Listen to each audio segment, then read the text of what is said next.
ያሉትን ጀነሳይድ ፈጽሞብናል የሚለውን ኃይል አለሳልሶ አላይ ለመፈለግ ሲፈልግ ህወሓት የህዝብ ለህዝብ ግንኙነት ብለው ቦርደር አካባቢ የሚኖሩትን በኢትዮጵያም በኤርትራም በኩል ያሉትን ትግሬዎች ያስማሙበትን ሂደት ጽምዶ ሲሉት ሰምተናል። ያ ነው እኔ እስከማውቀው ድረስ ጽምዶ የሚባለው ነገር ከዛ አልፎ አያውቅም፣ ከዛ ተሻግሮ አያውቅም። በኤርትራና በህወሓት መካከል የተደረገ የሰላም ስምምነት ነው። ሌላ ጽምዶ ካለ በአብይና በጌታቸው ረዳ መካከል የተደረገው ጽምዶ ነው። ከዚህ ውጪ አማራን የሚመለከት ጽምዶ በየትኛውም ሰነድ በየትኛውም መድረክ ላይ በአማራ የትግል መሪዎች ሲገለጽም ሲጠቀስም ሰምተን አናውቅም። አሁን እዚህ ጋር ማሰብ ያለብን ብልጽግና ለምንድን ነው ይሄን ጽምዶ የሚለውን ነገር ከአማራ ፋኖ ብሔራዊ ንቅናቄ ጋር ለማገናኘት የሚፈልገው ብለን ማስተዋል ይገባናል። ዋናና ቁልፎ ያለው እዚህ ጋር ነው። ምክንያቱም ብልጽግና አይኑን ሳያሽ የኤርትራ መንግስትም የሱዳን አሁን ኤስኤኤፍ ሆኖ የሚዋጋውን መንግስት ከህወሓት ጋር ሲዋጋ ኑ ግቡና ግዙኝ ብሎ ሉዓላዊት ሀገሩን አስደፍሮ የውጭ ኃይሎችን ጠርቶ ጽምዶ ሲፈጥር የነበረው አብይ አህመድ ነው። ከዛ በኋላም ኤርትራ ኢትዮጵያ ውስጥ ገብታ አልተዋጋችን ብሎ ሲክድ የነበረው አብይ አህመድ ነው። ይህንን በደንብ ማስተዋል ያስፈልገናል።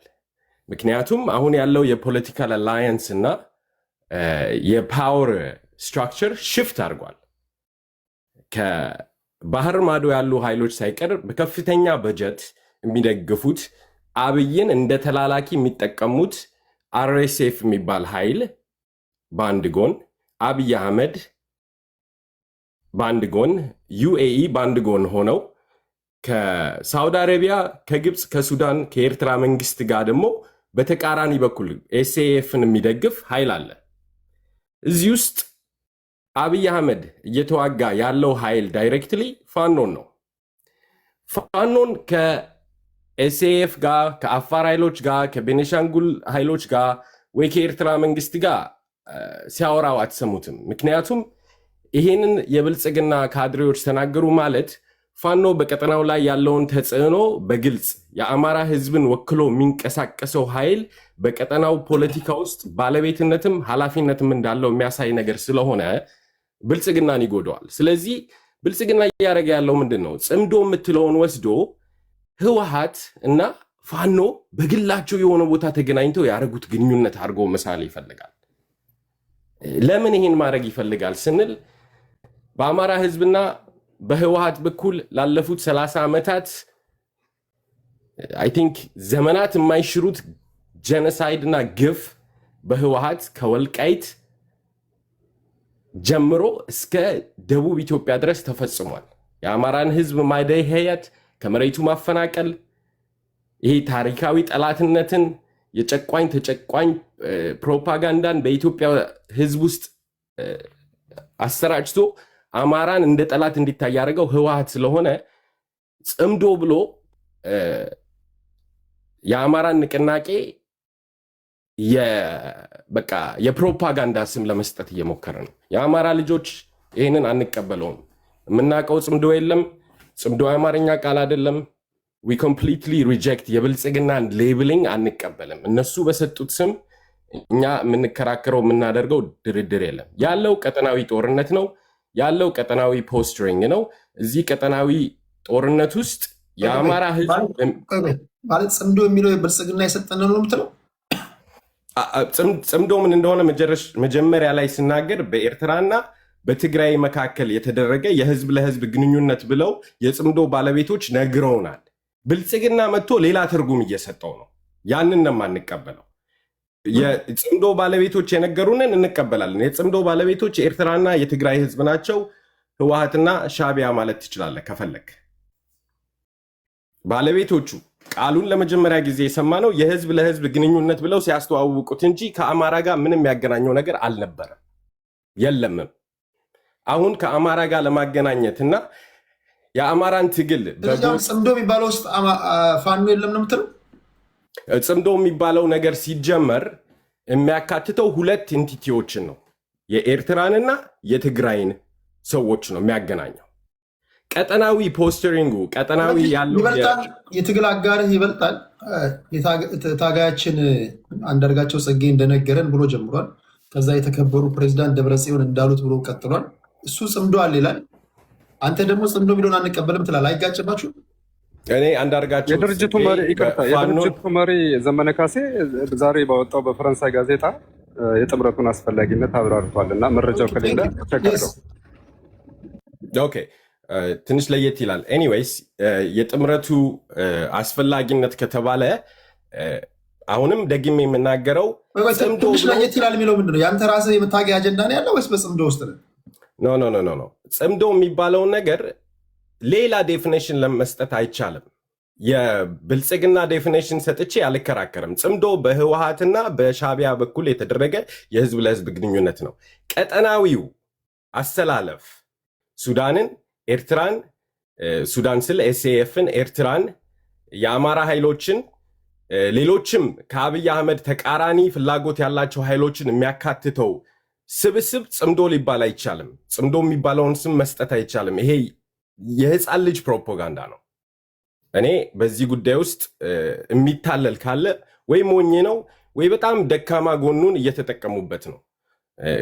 የአማራ ልጆችን በዚህ ጉዳይ ላይ ስታያቸው ለአማራ ልጆች የሚነገራቸው አብይ አህመድ ጎንደር ድረስ ሄዶ በፌዴራል መንግስት ስር የምትተዳደረውን ወልቃይትን እኔ ያለ በሬፈራንደም ለረጅም ጊዜ ለዘላቂ ሰላም ምናምን ተንዛዛና ፋኖ ግን በኋላ በኩል ተደራድሮ ለህወሓት ሊሰጠው ነው አለ። እችን ነው አሁን ጽምዶ ምናምን ብለው የተለያየ የፕሮፓጋንዳ ብሬድን ባረራቸው አድርገው ፕሮፓጋንዳ የሚነዙት። ይህንን አንቀበለውም። ቀጠናዊ ጦርነት አለ፣ የተለያዩ ኃይሎች አሉ።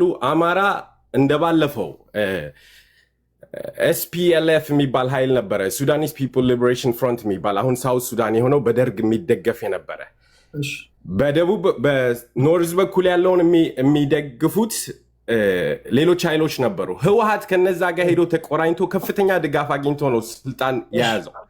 አማራ ቁጭ ብሎ የሚያየው የቀጠናዊ ትስስር የለም። አማራ የድርሻውን ያህል ይሳተፋል። ኦኬ ታንክ ዩ። ህወሓትና የሻዕቢያ ደጋፊዎች ግን እግዚአብሔር የስራችሁን ይስጣችሁ። ለምንድነው መታችሁ ማትገለግሉን? ይሄን ነገር ቁጭ ብላችሁ ፖፕኮርን እየበላችሁ ታዩናላችሁ። ለምንድነው ማታስረዱን ይሄን ጉዳይ? ተቸገርን እኮ ቁጭ ብላ ይሆናል። እነሱ ማስተር ማይንዶቹ እነሱ ናቸው፣ ከአለቆቹ እነሱ። ይሄን ነገር አስረዱን ባካችሁ ፕሊስ። ጽምዶ ብላችሁ እንትን ብላችኋል። ምንድነው ጽምዶ? መታችሁ እንድታስረዱን በክብር ጠይቃለሁ ፕሊስ። እሺ ተወዛገቢን አለ። እሺ ወደ ልዕልና እንሄዳለን። አማራ ኪላ ካልመጣ ኦኬ፣ እንደዚህ ነው እንግዲህ። ኦ ማይ ጋድ እንግዲህ እነሱም ግራ ተጋብተዋል። ይሄ እንኳን ሜሴጅ ለምን የቲፒኤልኤፍ ደጋፊዎች እና የሻዕቢያ ደጋፊዎች ለምን ኤክስፕሌን መጠው ራሳቸውን እንደማያደርጉ እንኳን የማይገባቸው የተደናገሩ የና አንዳርጋቸው ጽጌ አማሮች ነው እንግዲህ እያየን ያለ ነው። እና ተደናግረዋል። እና ዶንት ብሌም ደም በሚገርም ተአምር እየቀለዱብን ነው ያሉት። እንግዲህ ቴዲ እንደ ጋሽ ተብሎ የሚጠራው እንግዲህ አደናግራቸው ጽጌ በአማራ ላይ የለም ያለ ሚኒሊክ 20 ሺህ ነው ያለው መጽሐፉ ላይ። ነምበሩን ከተሳሳትኩኝ ኮሬክት አድርጉኝ። ሚኒሊክ 20 ሺህ አሁን ወደ ኦሮሞ ጠጋ ባለበት ጊዜ ደግሞ ሚኒሊክ 20 ሺህ ከብቶችን ከአያቴ ዘርፏል ያለ ሰውዬ በአማራን እንደ እኔን መልሶ ደግሞ በጥምዶ ስም እንደ አማራ ሪፕሬዘንት እንዲደረግ ያስቀመጠ ሰውዬ አምጥታችሁ እንደ አማራ ራሱ ስታወሩ እንዴት ጨጓራ ያቃጥላል። ግን ከእናንተ ጋር ራሱ ተደምሮ አማራ መባል እንዴት እንደሚቀፍ you have no idea። እኔ አላቅም የአማራ ህዝብ ላይ የተሰራውን ትርክት ወይንም አማሮች አይደላችሁም። እኔ this only way explain ላደርግ የምችለው ይሄንን እናንተ አማራ ክልል ውስጥ ተወልዳችሁ ለነዚህ ግልገሎች ያደጋችሁ ሰዎች ናችሁ። there is no way አማራ ላይ ተሰራውን ፖለቲካ this much እንደዚህ እየቀለዳችሁ ያሾፏችሁ ዝም ብለን ቆመን እምናይ አማሮች አለን ብላችሁ የምታምኑ ከሆነ በቅርቡ ትረዱታላችሁ። ምክንያቱም ስለተሸነፋችሁ ነው የተለጠፋችሁት።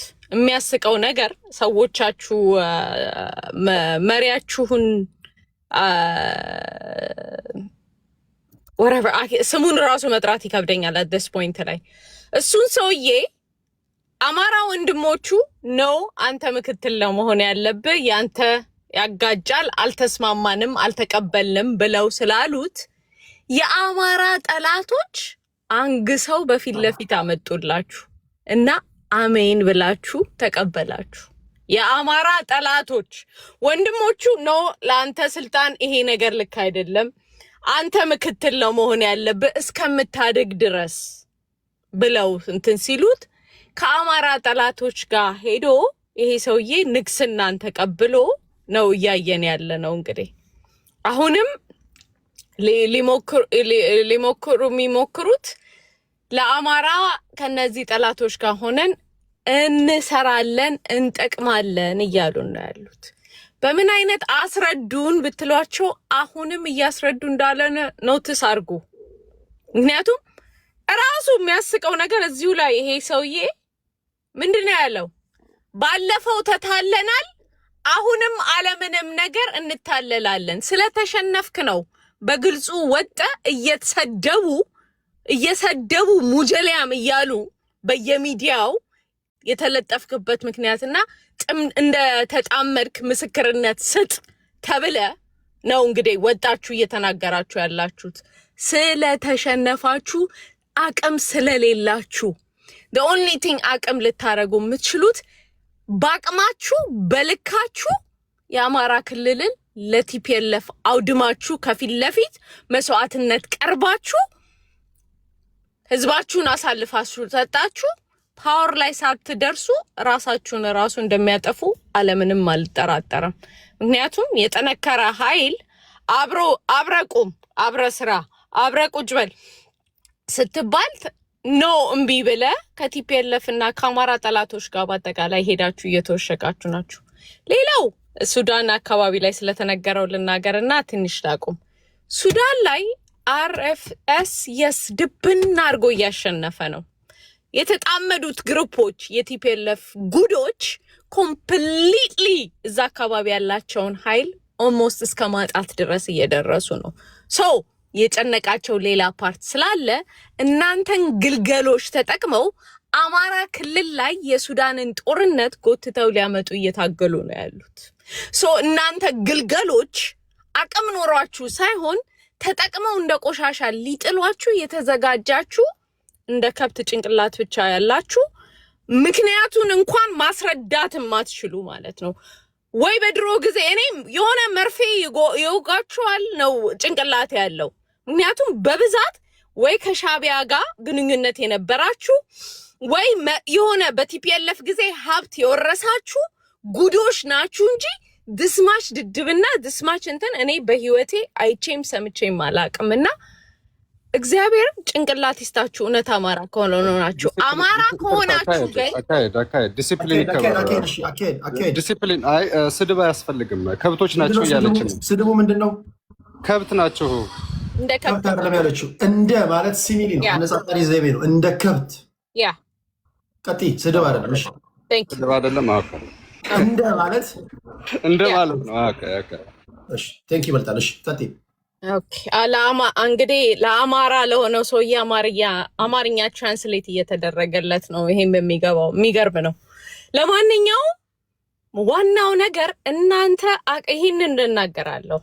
እናንተ ማሸነፍ ከቻላችሁ እግዚአብሔርን ወንድ ናችሁ ነው የምላችሁ። ለሶስተኛ ጊዜ ህዝባችንን አታደነዝዙም። የመጀመሪያ የምትጠረጉት እናንተ ናችሁ። That's all I can say. Thank you, Teddy. አመሰግናለሁ። ተምር ማራት ይቻለሽ። ወደ ተምር እንሄዳለን። እሺ ተምር። እሺ thank you, Teddy. ድምፅሽ ትንሽ ታፍኗል ተምር። ኦኬ አሁን ሰማሉ። አሁን ትሰማያለሽ። ይሄ ሆድ ክፉ ያው የብልጽግና ካድሬዎችን እያስጨዋቸው ነውና ይሄ ሆድ በጣም መጥፎ ነው እና ምንድነው ገንዘብ ካለ በሰማይ መንገድ አለ ነውና አሁን ብዙ ጫጫታ በየቦታው ያየውኝ ነውና ቤት ተከፍቶ ምናምን በቃ እብደት ተጀምሯል። ግን ወደዳችሁም ጠላችሁም እየመጣን ነው። ትንጫጫላችሁ፣ እኛም ደግሞ አንጫጭተናችሁ የበላ ሆድ አስጨዋችሁ ያው ታጓራላችሁ እንደለመዳችሁት ይቀጥላል ነው ጨዋታችሁ።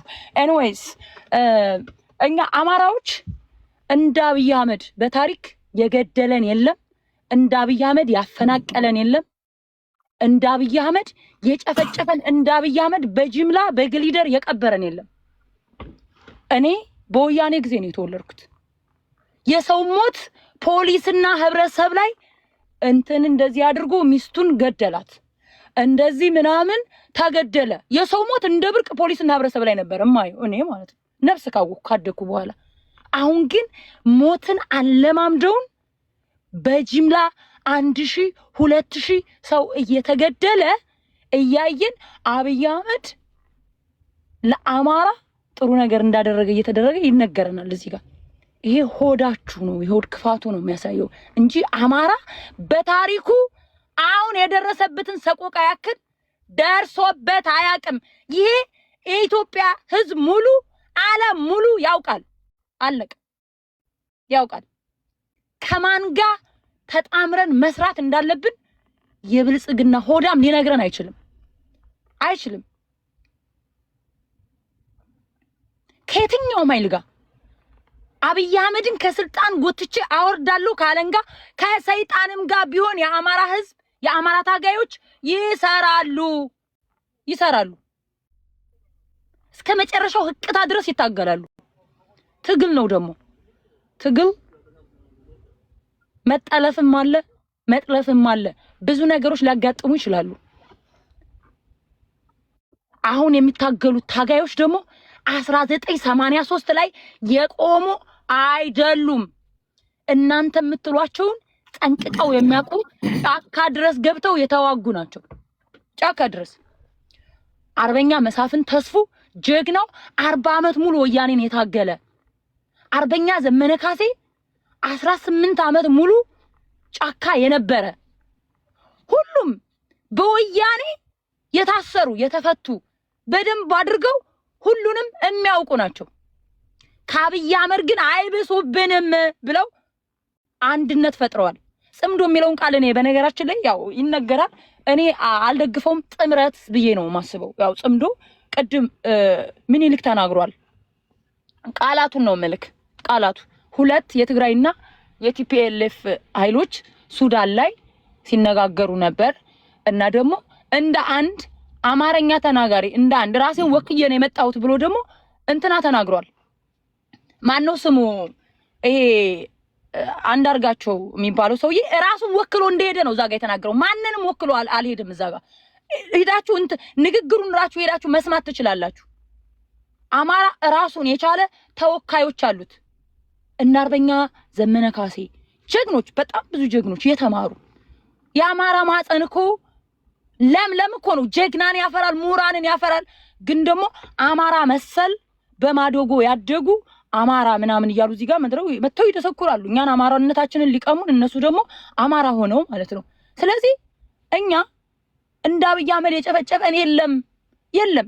የአማራ ህዝብ መዘጋጀት አለበት። አማራን ወያኔ መጣል እያልክ እያስፈራራክ አማራ አንድ ሆኖ እንዳይታገል መስራት አትችልም። የአማራ ህዝብ ነቅቷል። ጠላቱ ማን እንደሆነ፣ ማን እንዳስራበው፣ ማን በድሩን እንዳቃጠለው ያውቃል። ወደ ኋላ ምናምን አማራን ቆሞ ቀር ፖለቲካ እንዲሰራ ታደርጉ። ቆመን አልቀረንም፣ እንሄዳለን ወደፊት። እናንተ ቆማችሁ ልታስቀሩን በወልቃይትና በራያ አብይ አህመድ ጆከር እያጫወተ አማራን እየጨፈጨፈ የትግራይ ህዝብና የአማራን ህዝብ እያጣላ ሊቀጥል ነው የሚፈልገው። አይቻልም እንደዛ። ከዚህ በኋላ የአማራ ህዝብና የትግራይ ህዝብ አይዋጋም። ታሪኩም እምነቱም ባህሉም አንድ የሆነ ህዝብ ነው። በሴራ ስንገዳደል ቆይተናል። ከዚህ በኋላ አንገዳደልም። እመኑኝ፣ አንገዳደልም፣ አንጨፋጨፍም። ሰሜንን እናጠፋለን እየተባለ በስብሰባም በሚስጥራዊ ስብሰባን በተለያየም ነገር በራሳቸው ቋንቋም እየነገሩ ነው። ከዚህ በኋላ አማራና ትግራይ አይዋጋም። አትልፉ። ራያና ወልቃይት የትግራይም ህዝብ የአማራም ህዝብ ካሁን በፊትም ኑሯል፣ ወደፊትም ይኖራል። ባለቤትነቱ ደግሞ እነሱ ራሱ ያውቁታል። የዛሬ 30 ዓመት በእኛ እጅ ነው የተወሰደው። የአማራ መሬት ነው። ዳሴት ህዝባቸውን ዋጋ ያስከፈለውም የትግራይን ህዝብ ያውቁታል። ለምን ዋጋ እንደከፈሉ የአማራ መሬት ስለወሰዱ የአማራ ህዝብ ስላኮረፋቸው ብቻ ነው። አሁን ከአማራ ህዝብ ጋር የትግራይ ህዝብና የአማራ ህዝብ አንድ ሆኖ ይወክሉናል ያሏቸው የቲፒኤልኤፍ ማይሏቸው ሆነ ምንም በሏቸው ትግራይ ህዝብ ይወክለናል ያለው ኃይል ከየትኛውም ጋር ተጣምሮ አብይ አህመድን 1.5 ሚሊዮን የትግራይን ህዝብ የጨፈጨፈውን አብይ አህመድን ከስልጣን ጎትተው ወርዳሉ ከአማራ ህዝብ ጋር ሆኖ። እቺ ደግሞ ኢትዮጵያ የሁላችንም ነች። ለስልጣን ሸር የትግራይ ተወላጅ ወይም የትግራይን ህዝብ የሚወክል 4 ኪሎ መምጣቱ አይቀርም። የኦሮሞንም እንደዛው የደቡብም እንደዛው። ስለዚህ እኛ ስልጣኑን ሸርን እንደምታረጉት ሁሉ የኢትዮጵያ ህዝብ በሙሉ ከመጥፋታችሁ ኢትዮጵያ ከመፍረሷ በፊት የአማራን ህዝብ ትግል ተቀላቅላችሁ ይሄንን ሰይጣን ኢትዮጵያ ሊያፈርስ እየሰራ ያለ አብይ አህመድን ከስልጣን አውርዱ ነው የምለው። ቴንክ ዩ ቴዲ። አይ ሆፕ ጨርሻለሁ። ካልሆነ ልቀጥል። አይ ጨርሰሻል። ወደ ቅድስት እንሄዳለን። ቴንክ ዩ። እሺ ቅድስት። ኧረ ተራው ተፋልሷል ቴዲ። ወደ አንተ እመጣለሁ። ቀጥሎ አንተ። ቴዲ አሚን ቅድስት እኮ ሁለተኛዋ ነው ከኔ ነው እንዴ? አኪላ እስካሁን አልጨረስክም? ኤምም አለ። ኤምም አላወራም። ከኤምም በኋላ ነው ወደ አንተ እመጣለሁ። አሁን ያልክ ነው። አንዴ አስተካክለዋለሁ። ችግር የለውም። አቀማምጣችሁን አስተካክለዋለሁ። ኤምም አለ። መልካሙ አለው። ታንኪዩ ቴዲ፣ በጣም አመሰግናለሁ። መልካም ለሀሳብ መግቢያ አባቶቻችን ሲተርቱ ምን ይላሉ መሰለ? ሀፈሳም ቤት ዘረጣም ገባበት ይላሉ።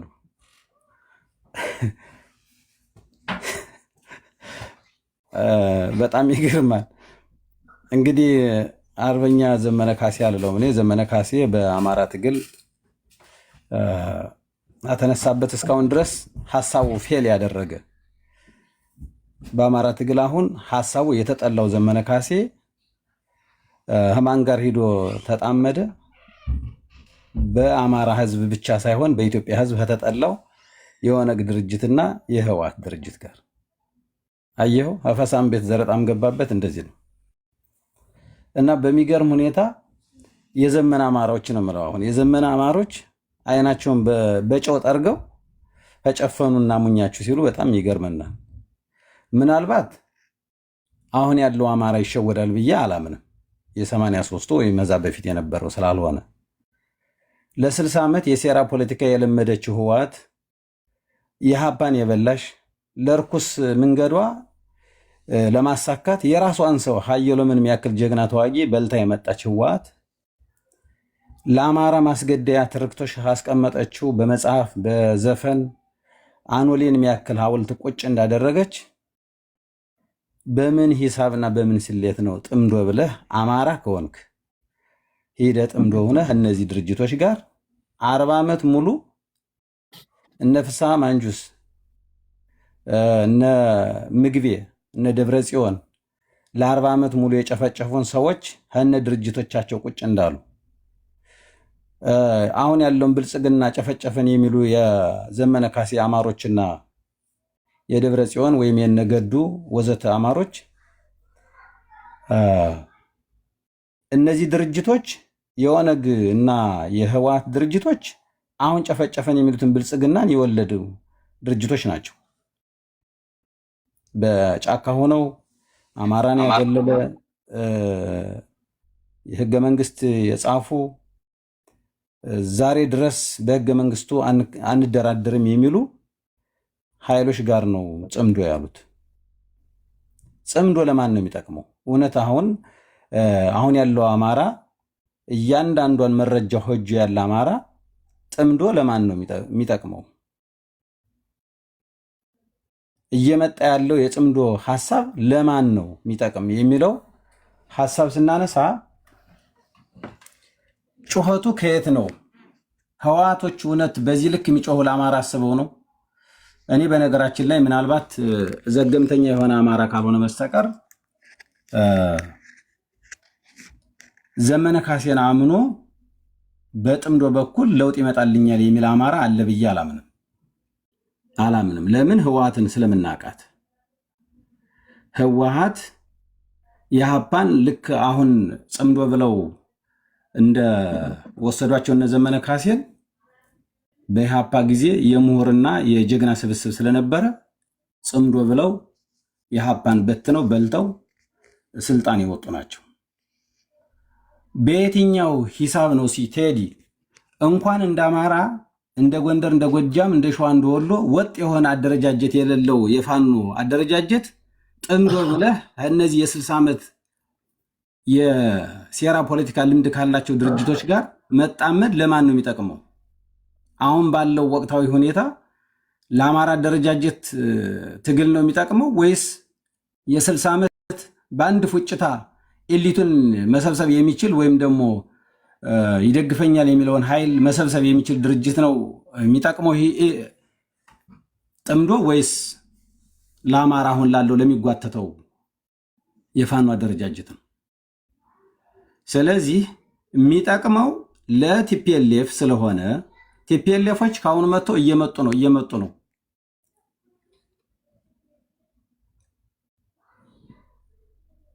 የሚመጡት ምናልባት ወደ ኋላ ሊሆን ይችላል። ወደፊት እየመጡ አይመስለኝም በኔ።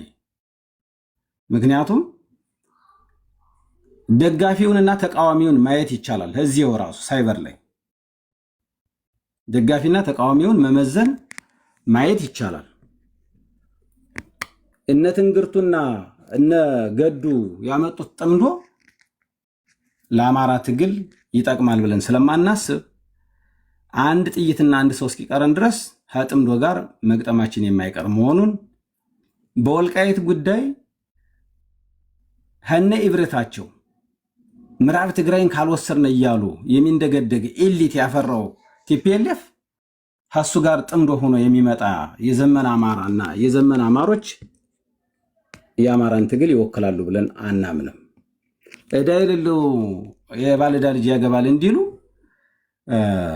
የአማራ ትግል በማንነቴና በዘር የተፈናቀልኩ ተገደልኩ ብሎ የወጣንለት ትግል የኢትዮጵያን ሕዝብ ሲጨፈጭፍ የነበረ የኢትዮጵያን ሕዝብ ሲያሰቃይ የነበረ የአማራን ሕዝብ ጄኖሳይድ የፈጸመ ድርጅት ጽምዶ ብለህ ይዘህ ስትመጣ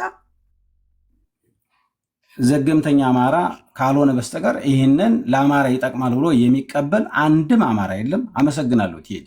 ታንክ ዩ።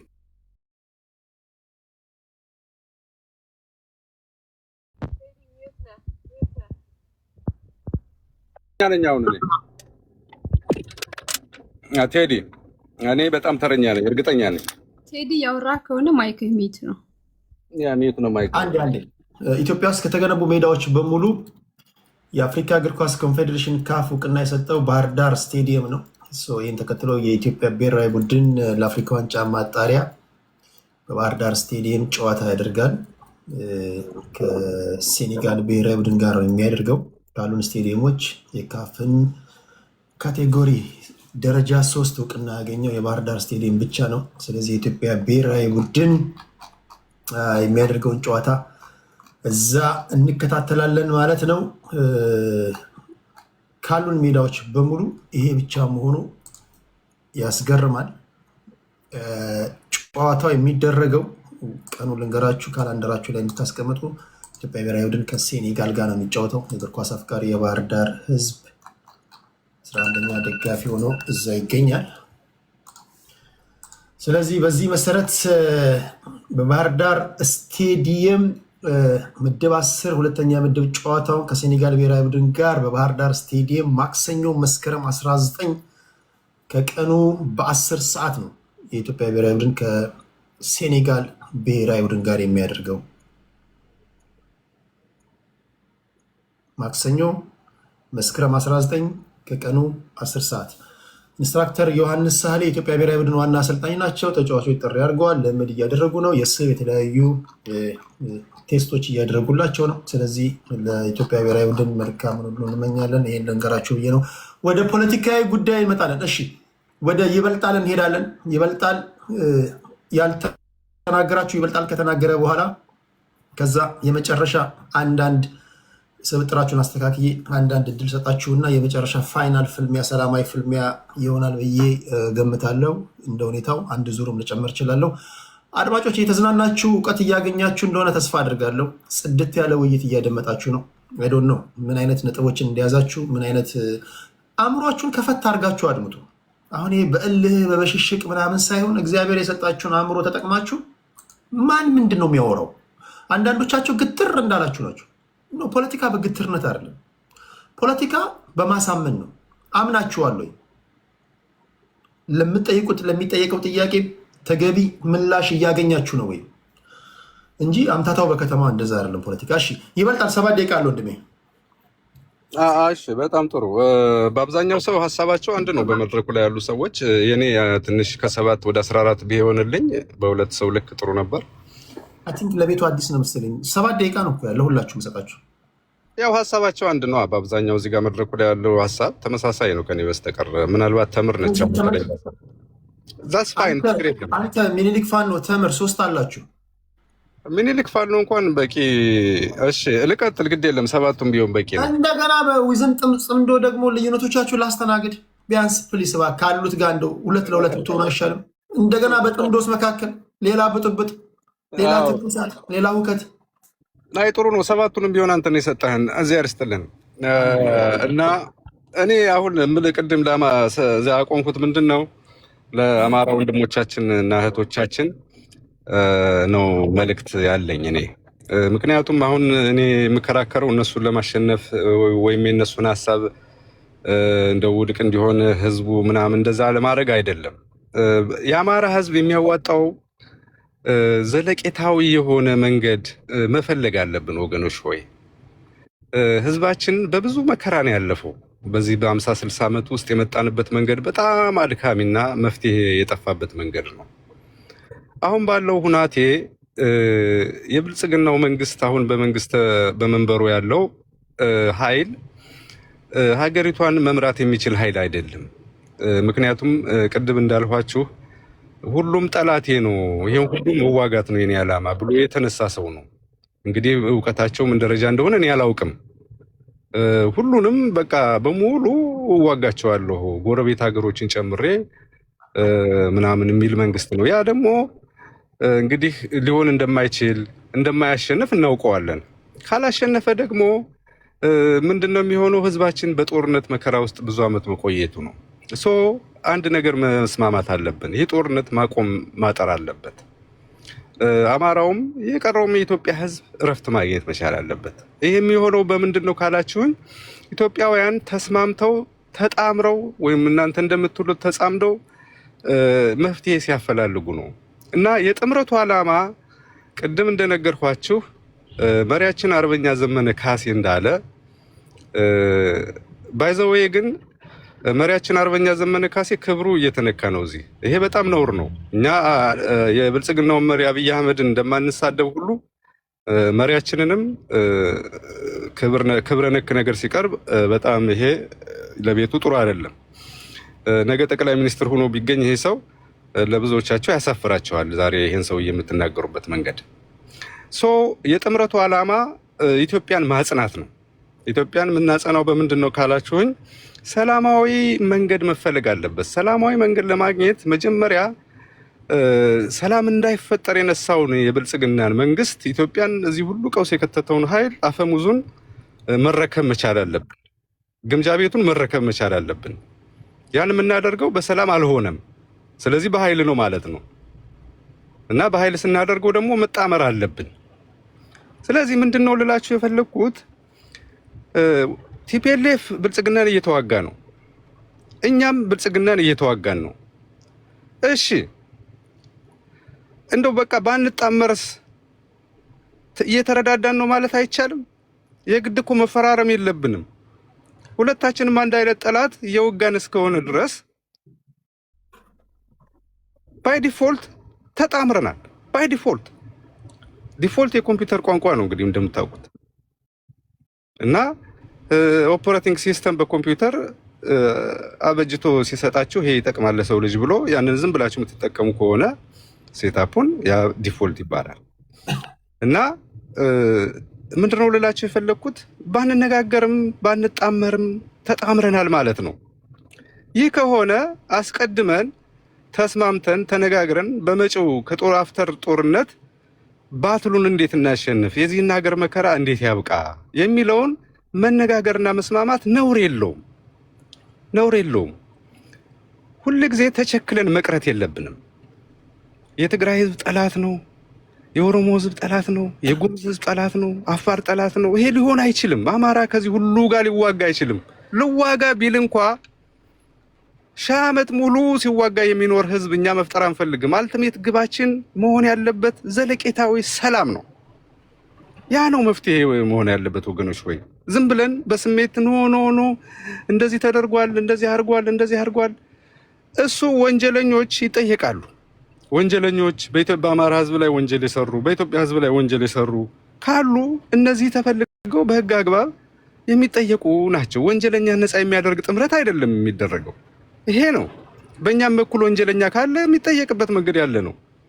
ስለዚህ የትግራይን ህዝብ አሁን ዝም ብለህ እንደው በቃ አሽገ ብልጽግና እንደሚለው በ13 እዝ ሰራዊት አፈነ እስከ ስንት ዓመት ነው ልታደርገው የምትችለው እንዴ? ይሄስ ተገቢ ነው ወይ እንዴ? ቢቻል እንኳ እንደው ከሞራልና ከሃይማኖት አንጻር እንዴት አንድን ህዝብ ጭጭ አደርጋለሁ በቃ እንደዚህ አደህቼ አጎሳቁዬ ያለ መድኃኒት ያለ ገንዘብ ያለ ማዳበሪያ ያለ ሕክምና ይሄን ሁሉ በቃ እንዴት እንደዚህ ይባላል? እኛ አማራዎች አንደኛ ሴታችን ይሄ አይደለም እና ከጎረቤቶቻችን ጋር ተስማምተን ተባብረን ከሱዳንም ጋር ከአልቡርሃንም ጋር ተነጋግረን መሬቱን በጋራ የምንስማማበትን መንገድ ነው እንጂ ዝም ብለህ ሄደህ ከሱዳን ጋር ዝም ብለህ ጦርነት ልትፈጥር አትችልም። አያስፈልግም። ከኤርትራም ጋር እንደዚሁ ነው።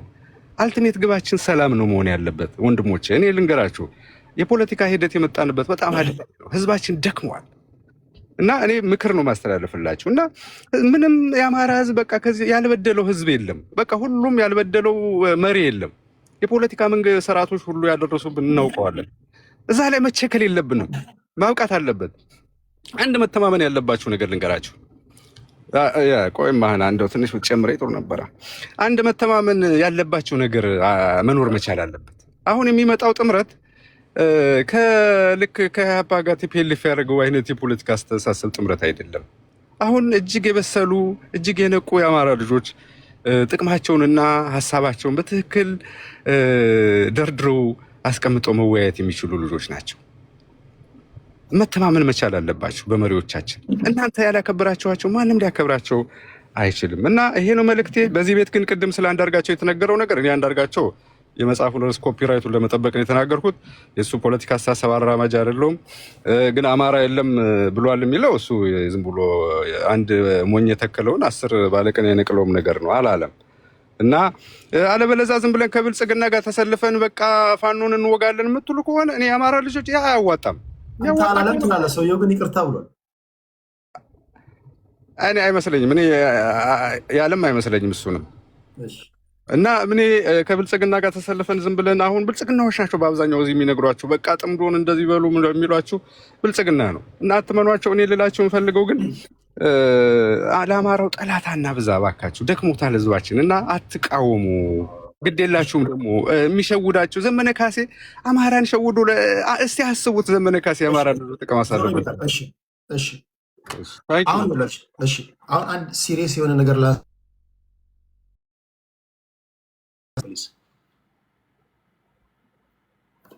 እችን ነገር ልበልና ወደ ሌሎች ሄዳሉ። በደንብ ስሙ። የትግራይ ልጆችን በደንብ ሰምታችሁ ከሆነ ቲፒኤልኤፍ ከተፈጠረበት ከ50 ዓመት ጀምሮ እንደዚህ ዘመን ከፍተኛ ተቃውሞ ገጥሞት አያውቅም። አረ there is a good number of Tigrayan population who oppose TPLF። በአሁን ሰዓት መከራ እንዲህ ያለ መሰንጠቅ ገጥሞን አያውቅም ያሉት እነሱ። በደንብ ስሙኝ። ቆይ ባለፉት 27 ዓመታት ቲፒኤልኤፍ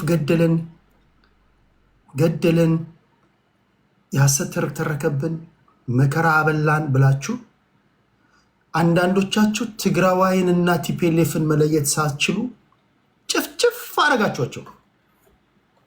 መቼስ ትላንት የተወለደ ካልሆነ በስተቀር ይሄ የሚከራከር የለም አይደል?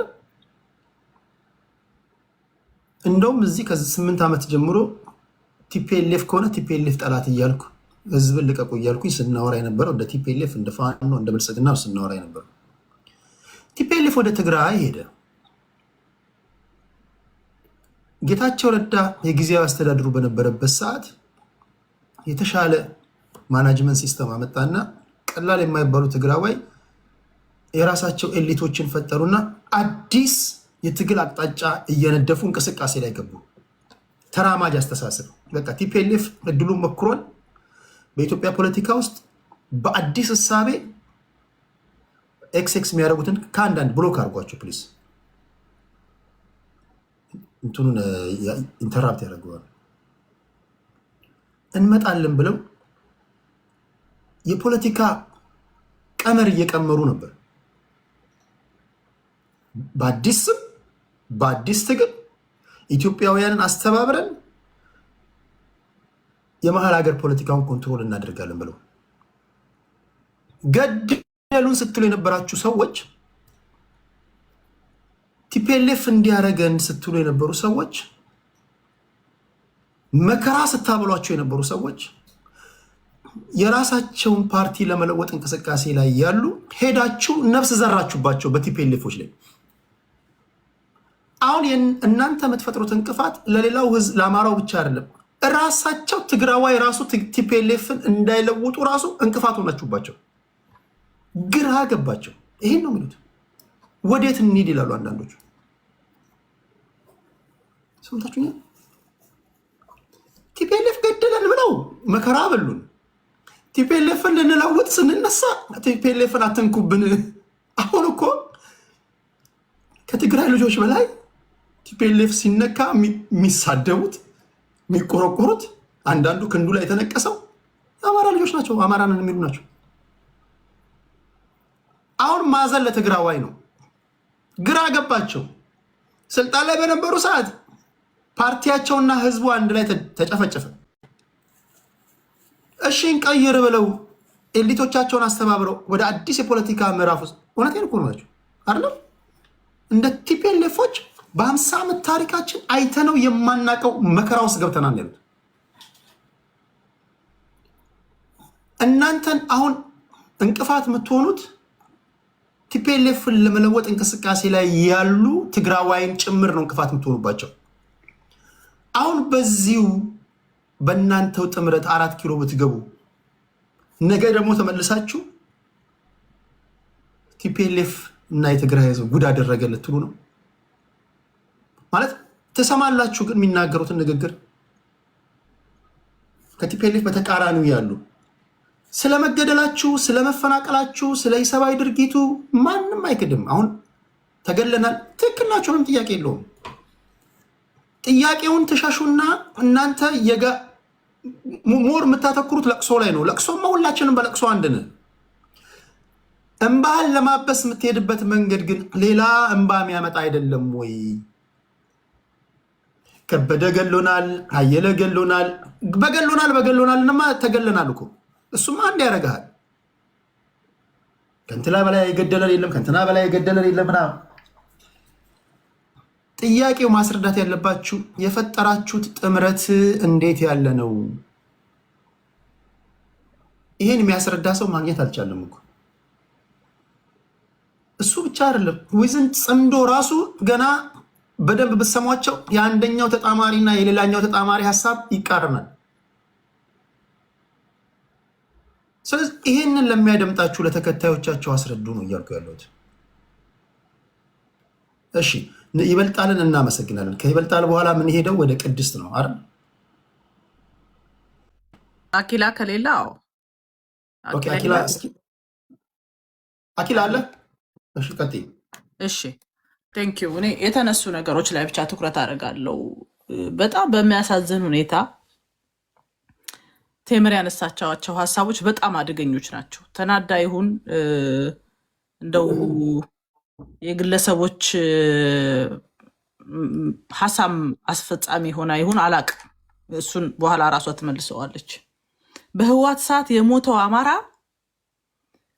ሰው ራሱ መሞቱን የምሰማው አለች በቲቪ ነበረ። ባል ሚስቱን ገደለ ምናምን የሚል እንጂ ሞት እንኳን ሰምተን አናቅም አለች። አዎ እውነት ነው።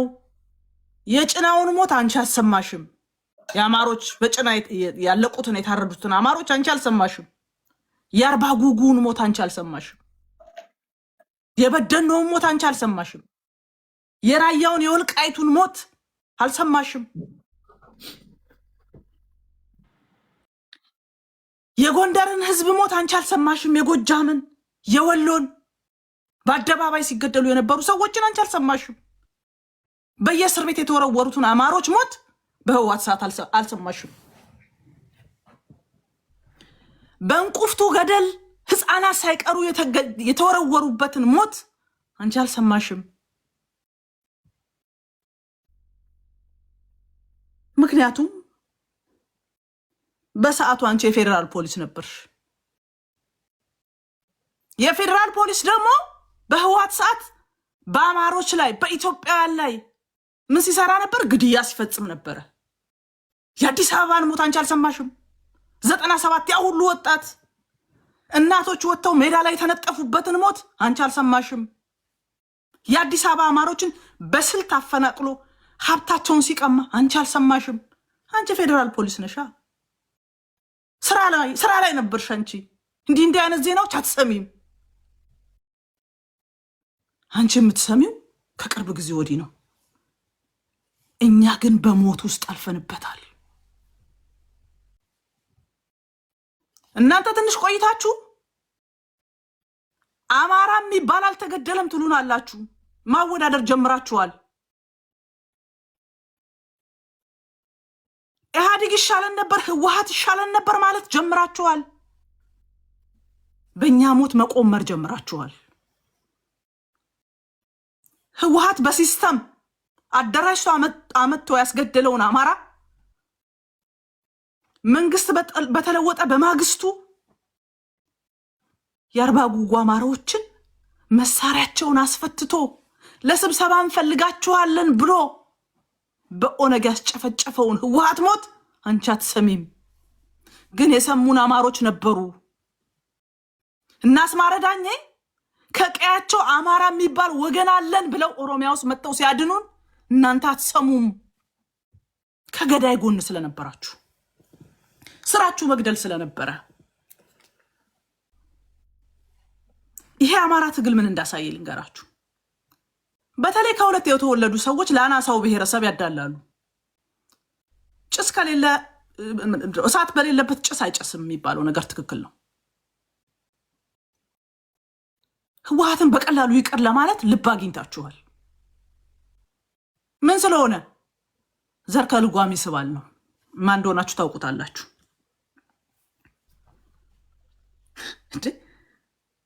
አብይ አህመድ ገዳይ ነው። አዎ ገዳይ ነው። ስለዚህ ህወሓት ንጹህ ነው። ወደ ህወሓት የምትሄዱት ምን ልታመጡልን ነው? ጭና ላይ የተጨፈጨፈው ህዝባችን ሙዝ ነው። ደሴ ሲገቡ ያለቁት ወንድሞቻችን ተራ ነገሮች ናቸው። አማራ ክልል በዛ ጦርነት የወደመው በልህ ሴቶችን አሰልፈው። እኔ በጣም የሚያሳፍረኝ ወሎ ላይ የተሰራው ግፍ አይደለም። አንዳንዶች ግን ወሎ አካባቢ ነው የተወለድነው ወሎዮች ነን ስትሉ ማህበረሰባችሁን እንደጠላችሁት በደንብ ይታያል። ህፃናት ሴቶችን አሰልፈው ከዛ የመጣ የቲዲኤፍ ወታደር እንዲነቃቃ ተብሎ በተራ ሲያስደፍሯቸው ነበረ። ያንን ጎትተህ ክልላችን ላይ አታምጣ ነው። ጀግና ከሆንክ አብይን ተዋጋ። አብይን አትንካ ያለህ ማንም የለም። የአማራን ጉበት አውጥቶ መብላት ነው ያለውን የጉሙዝ ገዳይ ወዳጅ አድርገህ ስትመጣ ጥያቄ ያለኝ አንተ ላይ ነው።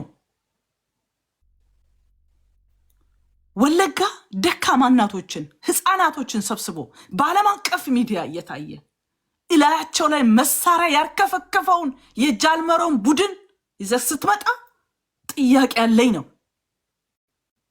አትጠይቁን እንጣመራለን የምትሉ ሰዎች ድሮም ከህዋት ጋር ነበራችሁ። በህዋት እንጀራ በልታችኋል። በህዋት ስልጣን አግኝታችኋል። በህዋት ሰዓት ቢዝነሳችሁን ስታጧጥፉ ነበረ። ወደ አማራ ትግል የገባችሁት እንደገና ሌላ ቢዝነስ ለመስራት ነው። አሁን እኮ ውጭ ያለው ይሄ ትግል ደጋፊ ነኝ አማራ ምናምን የሚለው ሰው በዌልፌር ይኖር የነበረ በአማራ ትግል ገንዘብ ሰብስቦ ቤት የገዛ ከዌልፌር ወጥቶ አንደኛ ግብር ከፋይ ሆኗል አሁን በአማራ ትግል። ስለዚህ ይሄ ሰው የሚታገለው ለዕለት ጉርሱ ነው፣ ለኑሮው ነው። ክልሉ ላይ ስለሚፈጠሩ ነገሮች አይጨንቀውም። ዛሬ ራያ ምን እየሆነ ነው? የህወሓት ወታደሮች ገብተው ምን እያደረጉ ነው? ዛሬ ቤት አማራ ምን እየሆነ ነው? እሱ ላይ ማንም ሰው መናገር አይፈልግም። ሰውም ስለታፈነ እድሉንም ስለማያገኝ አይናገርም። በነገራችን ላይ በትግራይ ህዝብና በአማራ ህዝብ መካከል፣ በአማራ ህዝብና በኦሮሞ ህዝብ መካከል ምንም ችግር የለም። የፖለቲካ ኤሊቱ ግን እያጋጨው ይቀጥላል። በህዝብ ፍዝም መሸፈን አይቻልም። ደብረጽዮን ህዝብ አይደለም፣ የፖለቲካ ኤሊት ነው። ከአማራ ህዝብ ጋር አይገናኝም። ህዝቡ ተጣልቶ ያውቅ። ጸቡ ያለው ኤሊቱ ላይ ነው። ግድያውን የሚያመጣው ኤሊቱ ነው። እኛ የምንታገለው ኤሊቱን ነው እንጂ ህዝቡን አይደለም። ህዝብን እዚህ ውስጥ አምጥታችሁ የፖለቲካ ቁማር መጫወቻ አይደለም። ከትግራይ ህዝብ ጋር ምንም ችግር የለበትም የአማራ ህዝብ። የትግራይ የፖለቲካ ኤሊት አሁን እናንተ እንደምታቆለጳጵሱ ያለን በነገራችን ላይ በጣም ነው የሚንቋችሁ። በጣም ያን እሺ፣ አሁን እናንተ እንደዚህ ልናረግ ነው አንጋደልም እንነሳለን ምናምን የምትሉትን እነሱ አይሉትም። በነገራችን ላይ በጣም ጀግኖች ናቸው። አንዲትም ከሐሳባቸው አጠፍ ብለው አያውቁ፣ ተንበርክከው አያውቁ። ምክንያቱም ተንበርካኪ ሰዎችን በየቦታው እንዳበቀሉ ስለሚያውቁ እየተንበረከኩ የጊዜ ጉዳይ ነው እንጂ እየተንበረከኩ ስራቸው እንደሚሄዱ ስለሚያውቁ ቅድም አስገብተህ እያንዳንዱን የትግራይ ተወላጅ ጠይቀሃል። በወልቃይት ጉዳይ አልደራደርም፣ በትግራይ ህዝብ ጥቅም ጉዳይ ወደኋላ አልልም፣ የደረሰብኝን ጄኖሳይድ አልረሳም። አሁን ግን አብይ በጣም ስላስቸገረኝ እሱን ለመጣል ከማንኛውም አካል ጋር የኔን ጥያቄዎች ሳላነሳ መጥቶ ቢጣመረኝ ምን ቸገረኝ ነው ያሉት። ይህንን ይዤ እገባለሁ ያልክ አህያ ካለ ይጭናል። ደሳሌ ብሎ ስም ያወጣው ዝም ብሎ አይደለም፣ ብዙ አህዮች ስለነበሩት ነው። እኛ ህዝባችን ላይ ጦርነት ጎትቶ መምጣት አይቻልም ነው። አብይ አህመድ እያላችሁ እላያችን ላይ የማንደግፈውን ሰውዬ ለማምጣት እንትን አትበሉ፣ አትንፈራገጡ። ጃልመሮን ደግፎ አብይን መቃወም፣ ደብረጽዮንን ደግፎ አብይን መቃወም ለአማራ ህዝብ ከጠላትም በላይ ጠላት ነው። አሁን እየተደረገ ያለው ምን መሰለ? ትርክቱን ጀምረውታል። የአማራ ህዝብ በህወሓት ሰዓት አልሞተም የሚል ትርክት አማሮች ነን የሚሉ ሰዎች መስራት ጀምረዋል። ስለዚህ የያዙት ምንድን ነው? የኦላን ኃጢአት ማጠብ፣ የህወሓትን በአማራ ህዝብ ላይ ያደረሰውን የዘር ፍጅት ማጠብ፣ የጉሙዝ ታጣቂ ህዝባችን ላይ ያደረሰውን መከራ የማጠብ ፖለቲካ አማራ ነን የሚሉ ግን አማራ ያልሆኑ ሰዎች እየሰሩበት ያለ ጉዳይ ነው። ይሄን አማራው ነቅቷል። ህዝባችን ይሄን አይቀበለውም። እዚህ ሚዲያ ላይ መታችሁ ምንም ልትሉት ትችላላችሁ። ከግል ጥቅማችሁ፣ ከገንዘባችሁ፣ ከሚሰጣችሁ ስጦታ እንደማትወጡ ግን ህዝቡ በደንብ አረጋግጧል ማለት ነው። ቴንኪዩ ቴዲዬ፣ መልካም ጊዜ ይሆንላችሁ።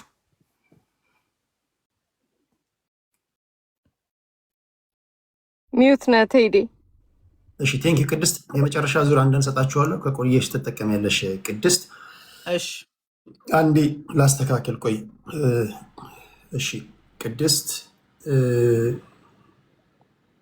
በትዕግስት ጠብቁኝ። እሺ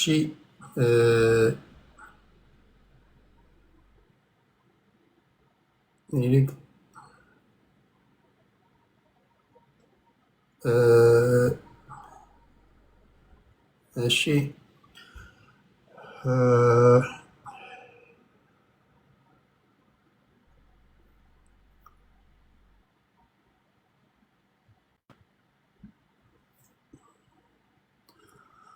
ኦኬ፣ ስብጥራችሁን አስተካክየዋለሁ። እሺ ሚኒሊክ ፋኖ ነው። አይ እኔ እቀድማለሁ። ቴዲ እንትን ስለሆነ እንደገና ሪሻፍል አድርጌው ነው። አም ሶሪ። ሚኒሊክ ፋኖ አፍሪካ ጎንደር ይበልጣል። አማራ ኪላ መላኩ ተምር ልልና። እሺ ሚኒሊክ ቀጥል። አም ሶሪ አስተካክለው መጨረሻ ላይ ወሰዳችሁ። ይበልጣል እኮ ከኔ በፊት ወንድም እኔ ሳላወራ እኮ ሁለተኛ ላወራ ነው ማለት ነው። ይበልጣል ካፒቴን ቴዲ እያንዳንዳችሁ ስለማቃችሁ እንደየባህሪያችሁ እንደየመታገያ አጀንዳዎቻችሁ አስቀምጥኳችሁ ተመሳሳይ እንዳይሆን አንድ ደጋፊ አንድ ተቃዋሚ እንደዛ ነው ያደረኳችሁ። ሌላ ነገር እኮ የለውም። ሰው እንዳይሰለች ማለት ነው። ኦኬ ይበልጣል። እኔ አውርቷል ብዬ ነው ከኔ በፊት ሁለተኛ ላወራ ነው። ገብቶኛል። አስተካከልኳችሁ። ቦታችሁን አስቀምጥኩ ስለማቃችሁ ማለት ነው። ገብቷችኋል? አፈ ጉባኤው አስቀመጣችሁ። የተለያየ ቪዲዮ ነው በኢንተርቫል ያ አይጋር። እሺ ሚኒሊክ ቀጥል። Thank you. Take that as 11:40 same time zone ከሆነ አሁን 6 ደቂቃ ነው ያለን። 6 ደቂቃ ኦኬ። እንግዲህ ባደጉት ሀገራት 6 ደቂቃ ሎንግ ሬንጅ ሚሳይል የሚሰሩበት ነው። እኛ ለወሬ ነው የምንጠቀመው። 6 ደቂቃ ለፖለቲከኛ ሳታረገው ልጀምር ቱሮ ልጀምር አብሽ ሳታረገው ልጀምር። እሺ ብልጽግና ቅድም እንደተናገርኩት የውጭ ሀገሮችን ሲጨንቀው ስቦ ማስገባቱና በሀገር ውስጥ ጦርነት ውስጥ ማሳተፉ አልበቃ ብሎት ለሻዕቢያ መንግስት ባድሜን፣ ዛላምበሳን፣ ኢሮብ አካባቢ ያሉ መሬቶችንና የመተቲውን የትዳር ቀለበት አናቅም ቀለበት ጨምሮ የሰጠ ለሱዳን አልፋሽጋን የሰጠ ለራሱ ደግሞ አዲስ አበባን እሰለቅጣለሁ፣ ድሬዳዋን እውጣለሁ፣ ቤኒሻንጉል ጉሙዝ አካባቢና ከሶማሊያ ሬጅን ጋር ወይም ከኦጋዴን ተብሎ ከሚጠራው አካባቢ የሚያዋስኑኝን ቀበሌዎች በጉልበት እሰለቅጣለሁ፣ የአማራን ርስታዊ አጥንት መሬቶች በጉልበት እወስዳለሁ፣ የአፋርን እቀማለሁ የሚል ለሀገር ሳይሆን በ16ኛው ክፍለ ዘመን የተጀመረውን የወረራ እቀጥልበትና የራሴን ሀገር መሰርታለሁ የሚል መንግስት ዛሬ ጽምዶ መጣብኝ እያለ ቢንጫጫ አይገርመንም። ምክንያቱም ለሀገር ፍቅር እንደሌለው የኢትዮጵያን መሬቶች አሳልፎ ሲሰጥ ሆዱ እንደማይሞላ የሚዘርፈው ሀብት አልበቃ ብሎት የድሆችን ቤት እያፈረሰ ለሀብታሞች የሚያከፋፍል እንደሆነ ውሸቱ የማያልቅ መሆኑን ደግሞ ለአሰብ ብሎ ከየመንገዱ ከየማሰልጠኛ ካምፑ አሰብን እናስመልሳለን ያላቸውን ወጣቶች አማራ ክልል አስገብቶ ያለ በቂ ስልጣኔ ባትል ሃርድን ከሆኑ ለ6 ዓመት ሲዋጉ ከነበሩ የአማራ አንበሶች ጋር ምርኮኛ እየማገደ ነው። መሳሪያ ቀባይና ምርኮኛ እያደረጋቸው ነው። ለአሰብ ብሎ ያሰለጠናቸው ባህር ኃይሉ ሸዋ ላይ ነው የሚገኘው። ሸዋ ላይ ምን የሚባል ባህር እንዳለ አላቅም። እንደው ትልቅ ሐይቅ አለ ብዬ እንኳን አላምንም። ሸዋ ላይ ባህር ኃይሉ ሸዋ ገብቶ በፋኖ እየሰመጠ ነው። እንግዲህ ይሄ ስርዓት ነው ሀገር ወዳድ ለመምሰል የውጭ ኃይሎች የተላላኪዎች ምናምን የሚለን ይሄ የዘረኛ የአፓርታይድ ሲስተም የኦነግ ልጅ የሆነው አብይ አህመድ ነው። ስለ ኢትዮጵያ ተቆርቋሪ መስሎ የውጭ ኃይል ተላላኪዎች ጽምዶ ሆኖ እየመጡብኝ ነው የሚለው። የኦነግ ልጅ ነው አብይ አህመድ ያልከው? አዎ አብይ አህመድ የኦነግ ልጅ ነው። የኦነግ ልጅ ነው። አብይ አህመድ በአፉ ኦነጎች ታርጌት ሲደረጉ መረጃ አቀብላለሁ እያለ የነበረ ሰው ነው። አሁን አንተ የምትደግፈው ጽምዶ ፖዝ አድርገዋል። አንተ የምትደግፈው ጽምዶ እኮ ከኦነግ ጋር ስምረት ፈጥሯል። ቴዲ አገን ጽምዶ እያልክ የመንግስትን ፕሮፓጋንዳ ከኔ ጋር ስነጋገር እኔ እንደዚህ አሁን ኦሮሞዎች አንፈልግም ያሉት ስም አለ። በዛ ስም እንደማጠራቸው ያህል ወንድሜ እኔንም ጽምዶ እንድትለኝ አልፈልግም። ኢትዮጵያ ውስጥ ያሉ ጸረ መንግስት የሆኑ ኃይሎች እሺ፣ አንተ ምን ልበልልህ? ኤክስ ልበልልህ? ኖ ታክቲካል አላያንስ የፈጠሩ ታክቲካል አላያንስ ብልጽግና ኃይሎች ማለት ይችላል። ኦኬ ለአንተ ስፔሲፊካሊ ለአንተ ነው። ታክቲካል አላያንስ የፈጠሩ ጸረ ብልጽግና ኃይሎች በእናንተ አንተ በምትደግፈው ስብስብ ውስጥ ያሉ ታጣቂ ኃይሎች አብይ አህመድን የኦነግ ልጅ ነው ትላለህ። ታክቲካል አላያንስ ግን ከኦነግ ጋር ፈጥረሃል። አብይ አህመድን በኦነግነት ከሰ ከኦነግ ጋር ጥምረት መፍጠር እንዴት ነው? አይጋጭም ነው ጥያቄ። ኢትስ ሲምፕል። ለአማራ ትግል አደጋ የሆነው ኃይል በአሁኑ ሰዓት ድሮን ታጥቆ ጀቶች፣ ሄሊኮፕተሮች የአረብ ተላላኪ ሆነው እየጨፈጨፈ ያለው እኔ ኦነግ አማራን እየጎዳ አይደለም እያልኩ አይደለም። እዚህ ጋር ይሰመርበት። የሚደረገውን ነገር በወለጋም በተለያዩ አካባቢዎችም የሚሰራውን ነገር እናውቃለን። የመንግስትም ሸኔዎች አሉ።